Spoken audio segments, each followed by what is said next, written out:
What to do if my identity was stolen?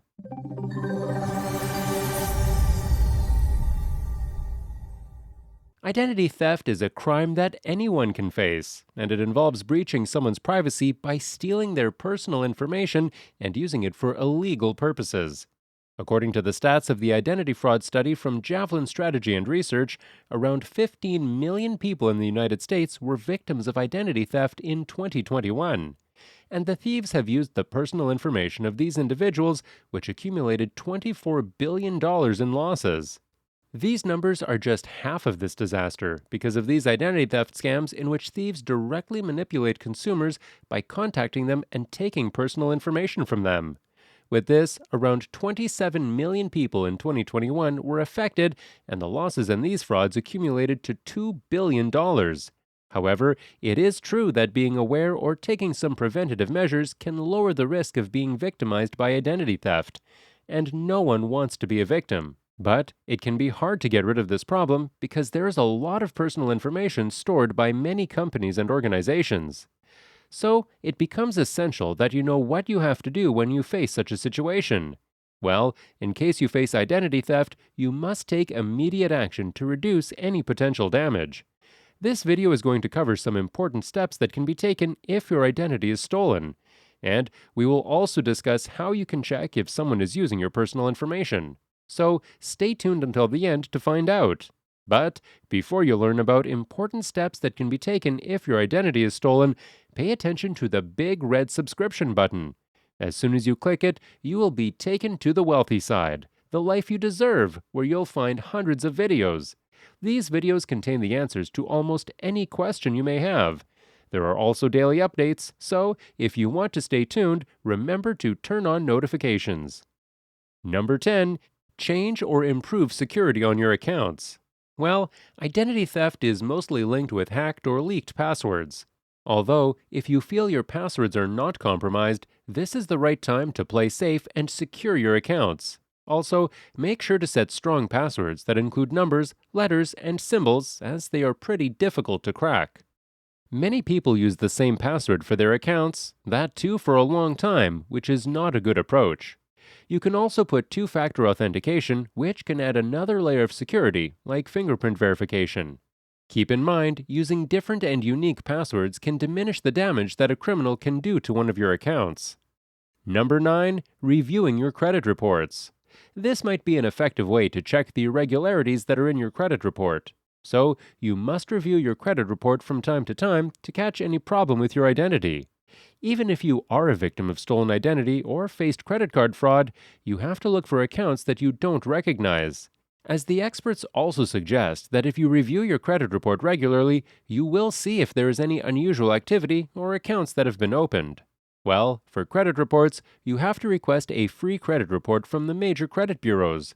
However, many creditors and websites offer free credit reports, but the official website to request them is annualcreditreport.com. Number 8. Take copies of documents used to do fraudulent transactions. In addition to freezing your credit, make sure to get copies of all documentation that was used for making fraudulent transactions or other illegal activities associated with identity theft. Scan all the old documents for the charges that you don't recognize. And if you find any irregular activity or charges, consult the financial institution to inform them about the issue and request for an account to be locked or closed. Also, you must discuss with your financial institution about determining how you can avoid further losses after identity theft. Mostly, it contains closing and reopening of accounts. This can be a hectic process, but it is an essential one because you will then be able to avoid scammers to get control of your money in the future. Number 7. Freeze your credit. To have an extra layer of security when your identity gets stolen, you can initiate a credit freeze. The purpose of freezing your credit is to fully remove access to your credit report, which implies no one can access it. And the credit bureaus will not share your information with anyone upon request. It is not only a smart approach to secure yourself from identity theft, but you can also protect your children from getting affected by it. Because if your child's social security number is leaked or compromised, then there is a strong chance that you don't even know about it for years. It will create problems for them when they go to apply for college loans and other financial benefits. But with a credit freeze, you will be able to alleviate the chances of someone else opening an account completely. To freeze your credit, you have to consult with all three credit bureaus one by one to request initiating the credit freeze. In addition, this process is completely free, and you will be able to lift the freeze at any time whenever you want to. Number 6, get a credit monitoring service. So, if your data or information was accessed in a data breach, then you might get some complimentary credit monitoring service. This service examines your credit report to look for any suspicious activity and also offers alerts when a new account is opened. On the other hand, if you do not get a free service, you can sign up and take help from a credit monitoring service yourself, as the companies such as Identity Force and LifeLock provide these services, but they charge a monthly fee, while the companies including CreditWise and Credit Karma from Capital One provide free services. Enjoying till now? Please hit the subscribe button now, like, share, and comment. And yes, keep watching. Number 5, file a report with the FTC. The Federal Trade Commission is a government body responsible for protecting consumer interests, and when you face an identity theft, you must report it to their portal called identitytheft.gov. The Commission compiles information about these cases. Although it doesn't have the authority to pursue criminal cases, other law enforcement agencies can use their information to track down criminals. In this reporting process, you will get a recovery plan and also pre-filled forms and letters that are also good for police reports or any other fraudulent charges. Because it can be difficult to challenge the new accounts, but with forms from the Federal Trade Commission might help. Also, remember that identity theft is impersonating others' information to get financial gains. However, a security breach or a stolen credit card number does not have to be reported to the FTC. Number 4, file a police report. The next important step is to contact your local police department and file a report. Make sure to ask for a copy of the report so you can add it to your records. The reason behind this is that it makes a paper trail that can be pretty important in the future. Let's say if anyone steals your information and uses it for the criminal activity, you will have the document of identity theft that you can show to the authorities, and it can help resolve the matters. You can get a formal report which you will require to get your bank or any financial institution to reverse the fraudulent charges. But before you file your report to law enforcement, you must collect all the information about the problem. This information will contain the date and time, account number, and any other information that was affected due to the identity theft. Number 3, file a claim with your identity theft insurance. Well, this is only applicable in the case if you have an identity theft protection plan.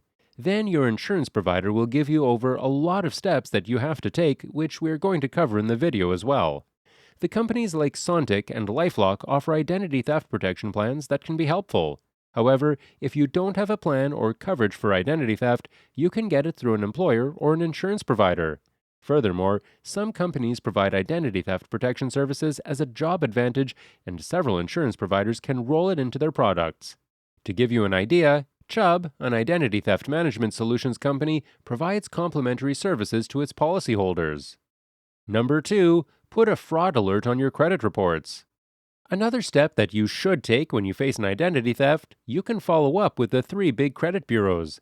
These bureaus are very well known, and they include Equifax, Experian, and TransUnion, and you can place a fraud alert request on your account. After that, the fraud alert will stay on your credit report for the next entire year, and it will notify you about a specific institution about a potential risk of identity theft. Because when you don't have an alert placed on your account and you face any fraudulent activity, it will be dangerous for your credit score. However, creditors will be required to verify your identity if you place a fraud alert before there is any transaction or opening of a new line of credit. Ultimately, it adds another layer to secure your account. It is also important to mention that when you have such a problem and get out of it, it doesn't mean that the problem is completely solved, because your personal information which is leaked will be in circulation among the scammers. And after some time, the interval you might experience another fraudulent activity in your account. Number 1, notify the company where your identity is stolen. This is one of the most important steps to take if your identity got stolen. Do not delay in notifying the company in which the irregular or fraudulent transaction occurs in your account. Inform them immediately so they can get alert about the issue. You have to notify any company in which the case of identity theft has occurred. It can contain banks, e-commerce stores, medical offices, and credit card companies. For instance, you should take instant action and inform the respective company if your card is used for any transaction like a purchase on Amazon. Also, in the case of identity theft in medical, the scammer can use your identity to get access to your healthcare service, like medical checkups, costly medical devices, or prescription drugs. So, if anyone else uses your health insurance to receive prescription drugs, this is the time to alert your pharmacy and insurer immediately. Did you enjoy the video? Please hit the subscribe button, like, share, and comment.